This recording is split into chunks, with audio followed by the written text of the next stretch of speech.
Hello everyone, I am Lalita, your maths teacher. और आज हम स्टार्ट करेंगे अपना नया chapter, that is chapter 4 indices for class 7 from Pearson IIT foundation mathematics. Before starting the chapter हम कुछ टर्म डिस्कस करेंगे जो हमें चैप्टर को स्टार्ट करने से पहले पता होनी चाहिए। देखते हैं वो टर्म्स क्या हैं। आपके पास क्या टर्म्स होती हैं? जैसे आपके पास chapters before beginning this chapter you should be able to, means chapter को स्टार्ट करने से पहले हमें क्या पता होना चाहिए? Recognise terms like constant, variable etcetera. Means आपको पहले से पता होना चाहिए कि कांस्टेंट क्या होते हैं और वेरिएबल क्या होते हैं। अभी हमने सेकंड चैप्टर को स्टडी नहीं किया है। सेकंड चैप्टर में आप ये सारी टर्म्स अच्छे से एक्सप्लेन वे में डिस्कस करेंगे, लेकिन फिलहाल के लिए आपके पास कांस्टेंट क्या होता है? आपके पास कांस्टेंट आपके पास एक ऐसी न्यूमेरिकल वैल्यू होती है जो फिक्स्ड होती है। फिक्स्ड का मतलब जैसे फॉर एग्जांपल आपके पास है 5, इट इज अ कांस्टेंट, क्योंकि ये एक ऐसी न्यूमेरिकल वैल्यू है जो फिक्स्ड है। मीन्स ये 5 ही रहेगा हमेशा। ये वाला जो आपके पास नंबर है ये हमेशा 5 ही रहेगा। वेरिएबल आपके पास क्या है? वेरिएबल का मतलब क्या होता है? वेरी करना। वेरी मीन्स चेंज, मीन्स आपके पास ऐसे नंबर्स जिनकी न्यूमेरिकल वैल्यू फिक्स्ड नहीं होती, वो आपके पास चेंज होती रहती है। या फिर आप कह सकते हैं ऐसे नंबर जिनकी न्यूमेरिकल वैल्यू बहुत सारी, मीन्स कुछ भी हो सकती है। जैसे फॉर एग्जांपल मैं बात करूं x, y, z एटसेट्रा, ये आपके पास क्या है? वेरिएबल। रीजन क्योंकि इनकी वैल्यू कुछ भी हो सकती है, डिपेंड करता है आपके पास जो आपको क्वेश्चन में गिवन है उस सिचुएशन के ऊपर। तो ये आपके पास होते हैं वेरिएबल, जो ये आप अल्फाबेट यूज करते हैं, और जो वैल्यू आपके पास फिक्स्ड होती है वो आपके पास क्या होते हैं? कांस्टेंट। नाउ उसके अलावा आपको क्या पता होना चाहिए? मैथमेटिकल्स ऑपरेटर के बारे में पता होना चाहिए। Now after completing this chapter, means जब आप इस चैप्टर को स्टडी कर लेंगे, the name of the chapter is indices. Means जब आप इस चैप्टर को स्टडी कर लेंगे तो आपको क्या पता होगा? आप समझ पाएंगे, understand the terms like exponentiation, index etcetera. आपको इन टर्म्स के बारे में अच्छे से पता होगा। इसके अलावा the very important laws of indices, means आपको सारे के सारे इंडिसेस के लॉज पता रहेंगे। सोल्व एक्सपोनेंशियल इक्वेशंस, आपको एक्सपोनेंशियल इक्वेशन सोल्व करनी आ जाएगी। Use exponents on larger numbers, means आप एक्सपोनेंट्स का यूज लार्जर नंबर में कैसे करेंगे। अब आपके लिए ये सारी की सारी टर्म्स नहीं है। Exponent, exponential equation, laws of indices, ये सारी टर्म्स आपके लिए न्यू है। हम इन्हीं सारी टर्म्स को अच्छे से डिटेल में डिस्कस करेंगे अपने चैप्टर 4 में। So let's start. Now start करते हैं इंट्रोडक्शन पोर्शन से। उसमें वो क्या कहता है? The sum of n instances of a number x is n times x।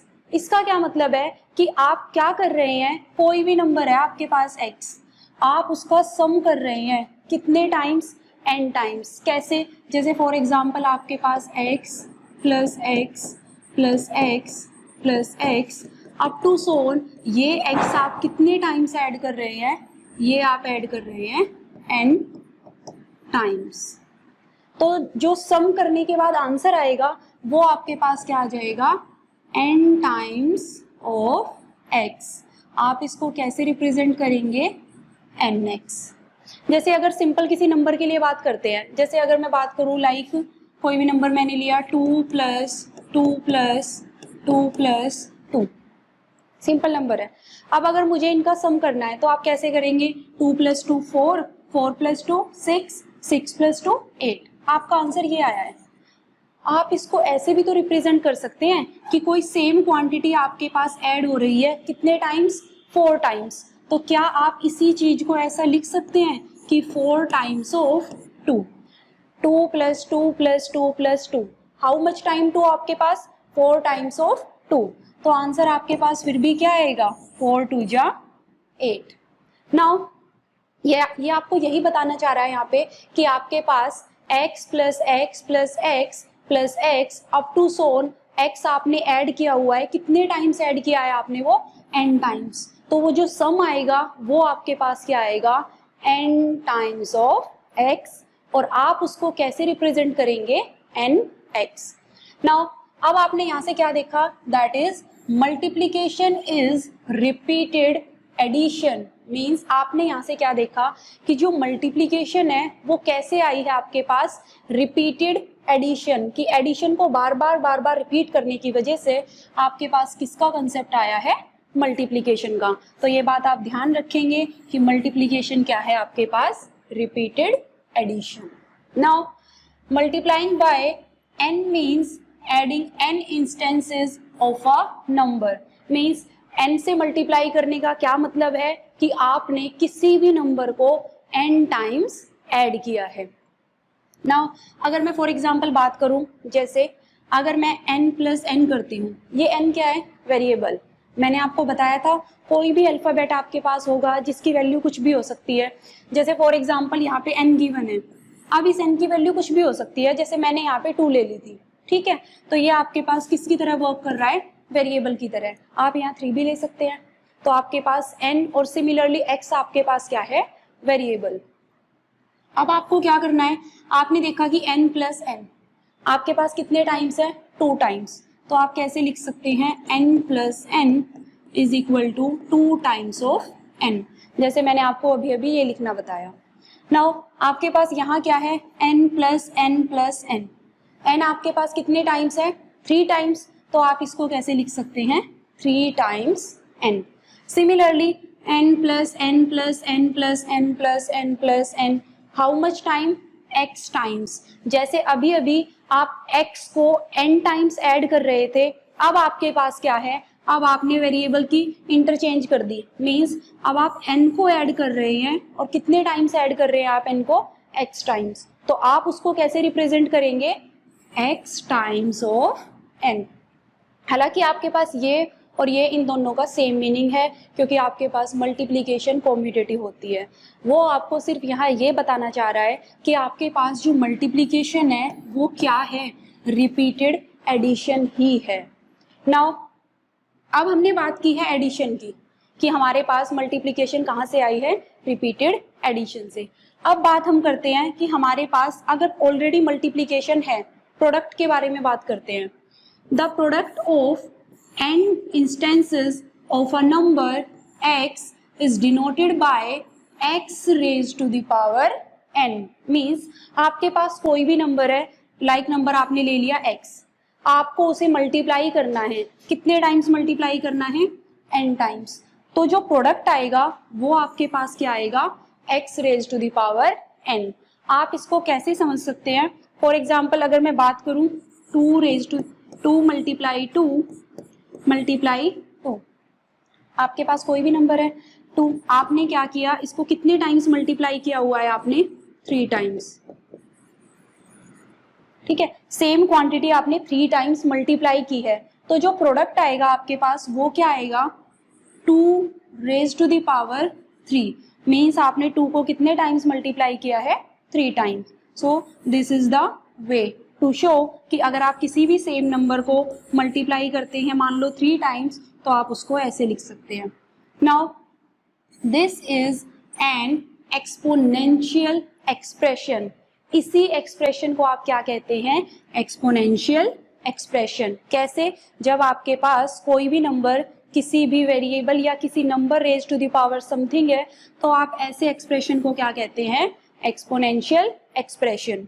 देखिए, रीड एज, कैसे रीड करते हैं आप इसको, x to the power of n। Means आप इसको कैसे रीड करेंगे, x to the power of n। Now और x raise to n, x raise to n।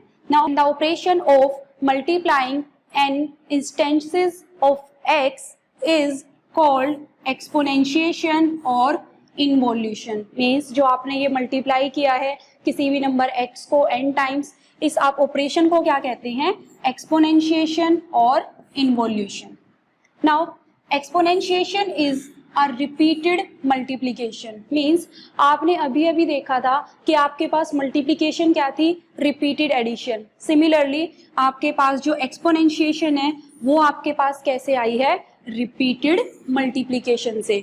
Means आपने मल्टीप्लाई को बार बार रिपीट किया हुआ है और उसी से आपके पास किसका कंसेप्ट आया है, एक्सपोनेंशिएशन का concept. Now raising x to the power of n where n is a natural number, means आपके पास जो n है वो आपके पास क्या है, natural number, is the product of n instances of x. Now अब हम बात करेंगे, फॉर एग्जाम्पल अगर हम देखें तो n मल्टीप्लाई n, मीन्स आपने एक नंबर है n, उसको कितने टाइम्स मल्टीप्लाई किया है, 2 टाइम्स। तो आप इसको कैसे एक्सप्रेस करेंगे, n multiply n is equal to n square. Now अगर आपने सेम नंबर को, मीन्स रिपीटेड मल्टीप्लीकेशन आपने 3 टाइम्स की है, तो आप उसको कैसे एक्सप्रेस करेंगे, n क्यूब, या फिर आप इसको कैसे रीड करेंगे, n raise to the power 3. Now अब आपने n को मल्टीप्लाई किया है, how much time, x times, तो आप उसको कैसे रिप्रेजेंट करेंगे, n raise to the power x. आप देख पा रहे हैं कि आप जिस नंबर को मल्टीप्लाई कर रहे हैं वो आपके पास यहाँ बेस में आएगा, इसको बेस कहते हैं, और आपके पास जितने टाइम्स आप कर रहे हैं वो आपके पास हमेशा पावर में आएगी.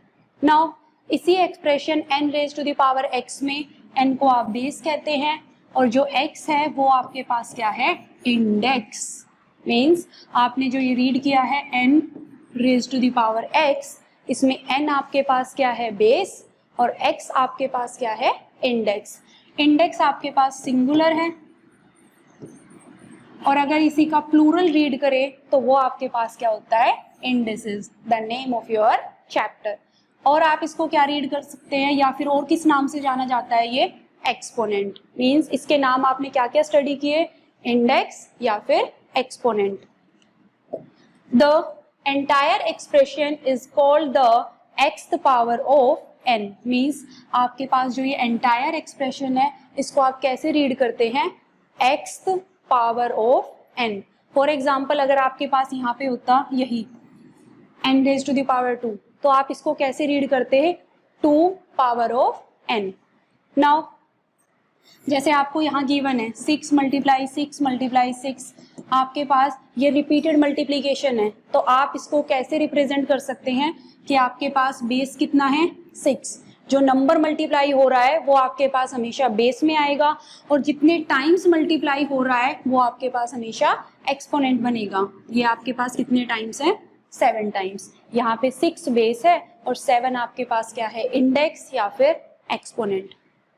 Now we shall look at the rules properties pertaining to these exponential expressions in this chapter. Means हम इस चैप्टर में बात करेंगे कुछ रूल्स या प्रॉपर्टीज की जो आपके पास किसके लिए होंगी, एक्सपोनेंशियल एक्सप्रेशन के लिए. Initially we shall consider only the positive integral values of the indices. हम जनरली क्या करेंगे, जो हम इंटीग्रल वैल्यू लेंगे इंडिसेस की, मीन्स जो ये वैल्यू आप लेंगे, हम नॉर्मली पॉजिटिव इंटीग्रल वैल्यू लेंगे, like 1 2 3 4 up to so on. We shall also see what meaning we can assign to exponential expression in which the index is 0. Means हम और क्या डिस्कस करेंगे कि हम उस एक्सपोनेंशियल एक्सप्रेशन को क्या वैल्यू असाइन करेंगे जहां पे आपके पास इंडेक्स की वैल्यू क्या हो जाएगी, 0, या फिर और क्या वैल्यू हो सकती है, नेगेटिव इंटीजर. मीन्स हम मेनली तो बात करेंगे पॉजिटिव के लिए, लेकिन हम डिस्कस करेंगे कि अगर यहाँ पे जो इंडेक्स है वो 0 हो जाए या फिर नेगेटिव इंटीजर हो जाए तो उन केसेस के लिए भी हम डिस्कस करेंगे. और अ रैशनल नंबर, मीन्स ये एक्स आपके पास रैशनल नंबर भी हो सकता है. In higher classes we shall consider all real values of the index. Means आप हायर क्लासेस में क्या डिस्कस करेंगे कि आपके पास जो इंडेक्स की वैल्यू है वो किसके लिए डिस्कस करेंगे, आप रियल नंबर के लिए. As for the base itself, means आपके पास जो बेस है वो भी क्या होगा, real number. We shall first verify the following laws for positive integral values of the index. अब हम बात करेंगे कुछ लॉज के बारे में और उन लॉज को ही हम क्या कहते हैं, laws of indices. These are very very very important. Now इनको स्टार्ट करते हैं. आपके पास द फर्स्ट वन इज, आपके पास टॉपिक क्या है, लॉज ऑफ इंडिसेस। ये आपके पास आपका सबसे इंपॉर्टेंट टॉपिक है। अब देखिए आपके पास इसी सीरीज में फर्स्ट लॉ क्या कहता है, देखिए a raise to the power m, ये आपके पास एक्सपोनेंशियल फॉर्म है, multiply a raise to the power n। Means आप यहाँ से क्या देख पा रहे हैं कि आपके पास जो नंबर यहाँ बेस में है सेम टू सेम नंबर यहाँ बेस में है, तो मैं इसको क्या कह सकती हूँ कि बेस सेम है। और आप कर क्या रहे हैं, नंबर्स की मल्टीप्लाई। पावर आपके पास एक की पावर m है और दूसरे की पावर क्या है, n। मीन्स हम इसको ऐसे रीड करते हैं कि हमारे पास सेम बेस है और आपको क्या करना है, मल्टीप्लाई करना है, मल्टीप्लाई करना है आपको। तो दैट्स वाई इसका नाम भी क्या है, प्रोडक्ट ऑफ पावर्स। मीन्स आपको मल्टीप्लाई करना है अगर आपके पास बेस सेम है तो, और पावर आपके पास यहाँ पे m ये सेम भी हो सकती है और डिफरेंट भी हो सकती है। देखिए कैसे, तो आपके पास क्या होगा, बेस एज इट इज आ जाएगा, a एज इट इज, और जो पावर है आपके पास वो क्या हो जाएंगी, add. Means m plus n। तो इसको कैसे रीड करेंगे कि अगर आपके पास कभी भी दो एक्सपोनेंट इस टाइप से हैं, कोई भी दो एक्सपोनेंशियल आपके पास इस टाइप से हैं कि आपको उन्हें मल्टीप्लाई करना है हैविंग द सेम बेस, और आपके पास पावर डिफरेंट है या सेम है, इट डजेंट मैटर, तो आपके पास वो मल्टीप्लिकेशन कैसे होगी, बेस आपके पास एज इट इज आएगा और पावर आपके पास क्या हो जाएंगी, ऐड। अप्लाई करते हैं, इसका यूज कैसे करेंगे, देखिए फॉर एग्जाम्पल हमारे पास क्या है, 3 raise to the power 5 multiply 3 raise to the power 7। तो आप यहाँ से देख सकते हैं कि आपके पास बेस क्या है, सेम, यहाँ पे भी बेस 3 है और यहाँ पे भी कितना है, 3। तो बेस सेम है और आपको मल्टीप्लाई करना है, तो आपके पास क्या रूल अप्लाई हो जाएगा, प्रोडक्ट ऑफ पावर्स। मींस आपके पास बेस एज इट इज रहेगा और पावर आपके पास क्या हो जाएंगी, ऐड। 5 + 7 आपके पास कितना हो गया, 12। सिमिलरली आप इसके लिए भी कर सकते हैं, यहाँ पे भी आपके पास बेस क्या है, सेम। एंड ये आपके पास नेसेसरी नहीं है कि आपके पास सिर्फ यहाँ पे 2 ही नंबर हो सकते हैं, कितने भी नंबर हो आपके पास, बस कंडीशन ये है कि बेस सेम होना चाहिए। 3/4 raise to the power 6, 3/4 raise to the power 1, 3/4 raise to the power 3। तो आपके पास बेस एज इट इज आ जाएगा और जितनी भी पावर्स है वो सब क्या हो जाएंगी, ऐड। 6 + 1 7, 7 + 3 10। तो आपके पास आंसर कितना आ गया, 3/4 raise to the power 10। Now similarly for the next D part देखिए, √3 raise to the power 4 multiply √3 raise to the power 7। आप इस वाले नंबर को देख के ना घबराएं, आपको मेन क्या करना है, आपको बेस देखना है। बेस आपके पास दोनों के लिए क्या है, सेम, बेस सेम है और मल्टीप्लाई करना है। तो कैसे करते हैं, बेस एज इट इज आ जाता है और पावर्स क्या हो जाती हैं, add. This is your answer. Now note means अगर इसको जनरलाइज करें तो आपके पास क्या बनेगा, a raise to the power m1 multiply a raise to the power m2 multiply a raise to the power m3 multiply up to so on a raise to the power mn। तो आपके पास base same है, multiply करनी है, तो आपके पास कैसे multiplication होती है, बेस एक बार एज इट इज आ जाता है और पावर्स आपके पास क्या हो जाती हैं, add. So this is the first law of indices. अब बात करते हैं नेक्स्ट लॉ के बारे में, दैट इज सेकंड लॉ। वो आपके पास क्या है, quotient of powers. This is second law which is very important. अब इसमें आप क्या स्टडी करेंगे, देखिए इसमें भी अब आपके पास क्या है, प्रीवियस वाला सेम ही है, लेकिन आपके पास जहां पे मल्टीप्लीकेशन थी वहां पे क्या आ चुका है, अब डिवाइड। तो आप कैसे करेंगे, देखिए बेस आपके पास सेम है, means a raise to the power m divided by a raise to the power n। Base same है, पावर आपके पास फिलहाल डिफरेंट है मान लीजिए, तो आपके पास क्या आ जाएगा कि आपके पास बेस एज इट इज रहेगा और आपके पास पावर्स क्या हो जाएंगी, माइनस। मींस प्रोडक्ट के टाइम पे आपके पास पावर ऐड होती है और अगर यही चीज आपके पास डिवाइड में आ जाए तो पावर आपके पास क्या हो जाएंगी, माइनस। और कंडीशन क्या है कि आपके पास जो a है वो आपके पास क्या होना चाहिए, नॉन जीरो। अभी आपको इसका रीजन बताया जाएगा कि a नॉन जीरो क्यों होना चाहिए। फिलहाल इस लॉ के लिए आपके पास a को क्या होना पड़ेगा, नॉन जीरो। देखिए फॉर एग्जाम्पल अगर मैं देखूं कि इसको अप्लाई कैसे करते हैं, तो देखिए 9 raise to the power 6 divided by 9 raise to the power 2। तो आपके पास बेस सेम है 9 और आपको डिवाइड करना है, तो कैसे अप्लाई करेंगे?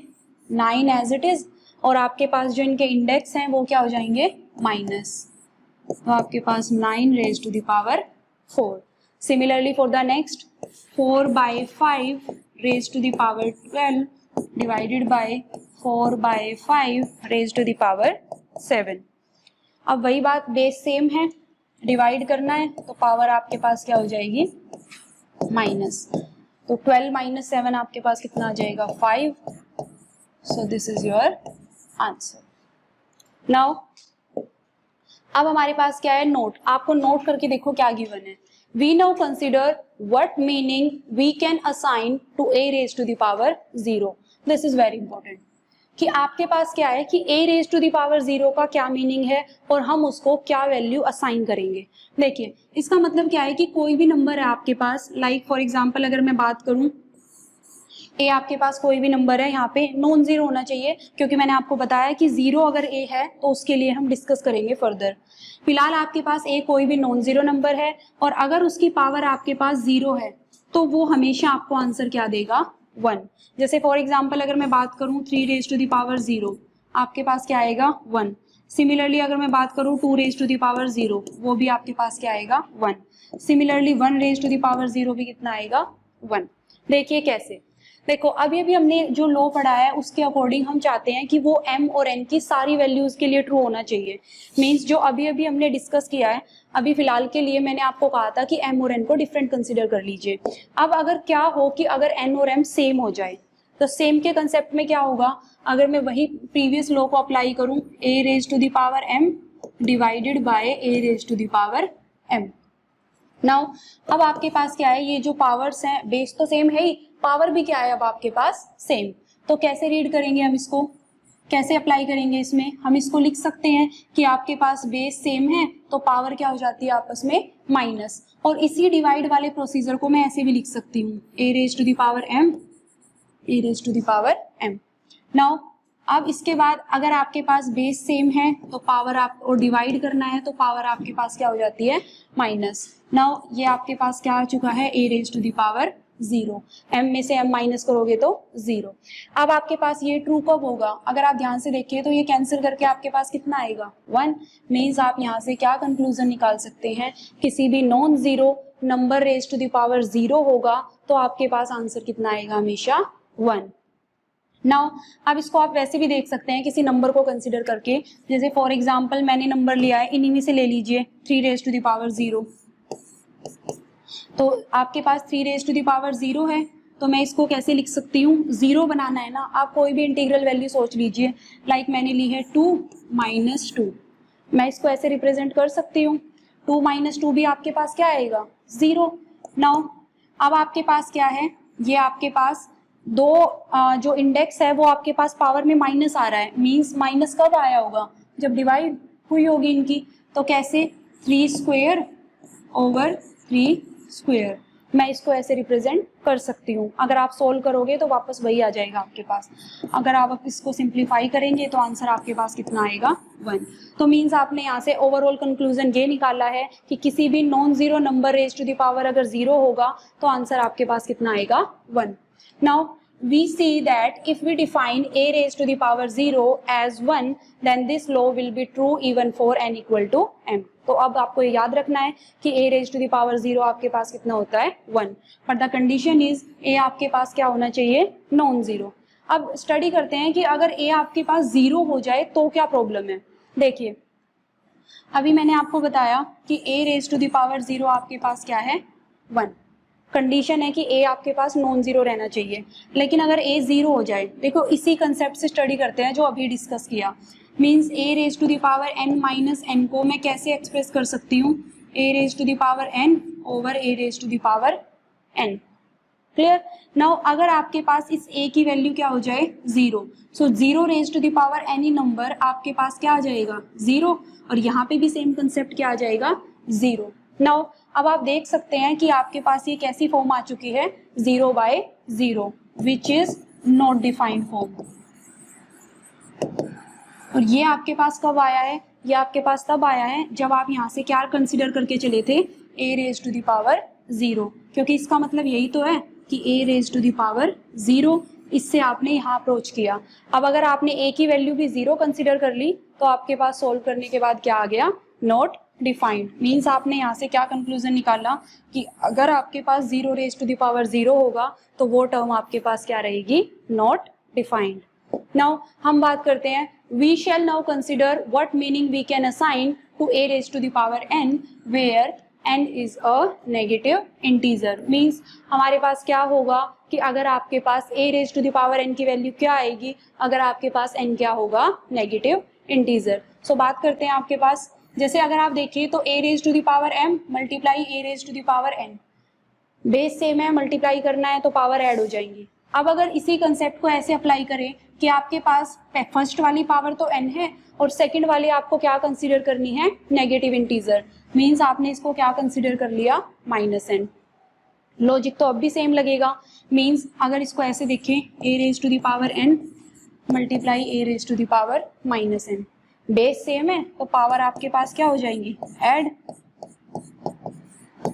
क्लियर। नाउ अब आपके पास a raise to the power n minus n which is equal to a raise to the power 0। मैंने आपको अभी बताया कि a raise to the power आपके पास क्या होता है, a raise to the power 0 आपके पास क्या होता है, 1। मीन्स आपको ये पता है कि इसे सोल्व करके 1 आना चाहिए। अब 1 कब आएगा, जब आप इसको ऐसे कंसिडर करें। देखो a raise to the power n multiply, जो आपके पास कभी भी पावर में नेगेटिव होगा आप उसको क्या करेंगे, डिनोमिनेटर में लाके पावर को क्या बना देंगे, positive.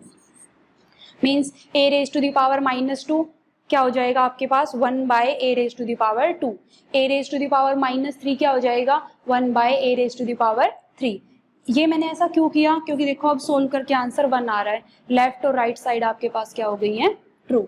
So this is the way. हमने यहाँ से क्या कंक्लूजन निकाला कि a raise to the power -n की वैल्यू आपके पास क्या होगी, 1 by a raise to the power n। और अगर आपके पास पावर अपोन में नेगेटिव है तो वो ऊपर जाके क्या हो जाएगी, पॉजिटिव। नाउ आपने डिफाइन कर दिया कि a raise to the power -n की वैल्यू क्या है, 1 by a raise to the power n। Then this law is true even for negative value of n। Means अगर आपके पास यही लॉ जो आपने क्वोशंट वाला लॉ पढ़ा है, ये आपके पास नेगेटिव वैल्यूज के लिए भी ट्रू है। नाउ आपके पास है 4 रेज टू द पावर -3। अगर मैंने आपको अभी बताया कि अगर इंडेक्स आपके पास नेगेटिव वैल्यू कंटेन करेगा तो आप उसे पॉजिटिव कैसे बनाएंगे, आप उसको डिनोमिनेटर में ले आएंगे और जो पावर है वो आपके पास क्या बन जाएगी, positive, 1 by 4 raise to the power 3। Similarly अच्छा ये आपको पता होना चाहिए, जैसे a raise to the power -m है तो वो आपके पास क्या बनेगा, 1 by a raise to the power m।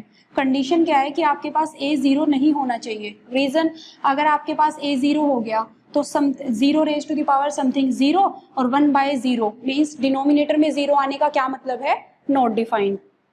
आपने यहाँ से क्या कंक्लूजन निकाला कि a by b raise to the power -1 होगी, इसका मतलब यही तो है। तो आपके पास क्या बन जाएगा, ये अपोन में आ जाएगी, 1 upon a over b।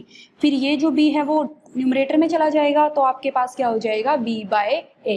In short आपने यहाँ से क्या कंक्लूजन निकाला कि अगर आपके पास 2 by 3 raise to the power -1 है तो वो आपके पास क्या हो जाएगा, पावर पॉजिटिव बनाने के लिए आपके पास न्यूमरेटर डिनोमिनेटर बन जाएगा और डिनोमिनेटर आपके पास क्या बन जाएगा, न्यूमरेटर।